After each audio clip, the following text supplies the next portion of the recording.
wace ce Amleed? Kin tsinci kanki a harkan waka a ɓangaren waƙoƙin hip hop, me ya ja ra'ayinki? Amma kasancewarki mace a harkar music, wani ƙalubale kika fuskanta? At least kin yi waƙoƙi sun kai guda nawa? Amma a harkar music, wani buri kike so ki cimma? Amma me yasa idan kika saki waka guda ɗaya akan sake samun dogon lokaci kafin ki sake sakin wani waka?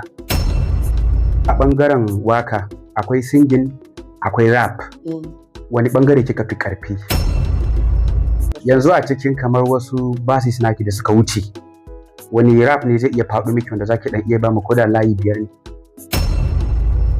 Wani mawaki ne kike sha'awar ki collaboration da shi? Amma ya batun soyayya, ana yi?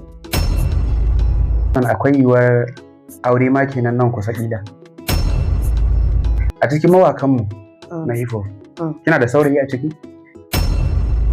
Amma last akwai bidiyon ki da ya fita da ke da mai dawa da wasu artist ɗin haka, wanda aka ɗan fahimci wasu abubuwa dai kamar akwai soyayya haka.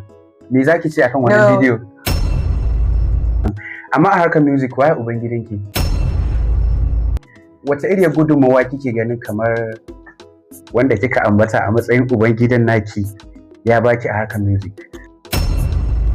Ku ci gaba da bibiyar Wizclaff Talk Show domin nishaɗantuwarku.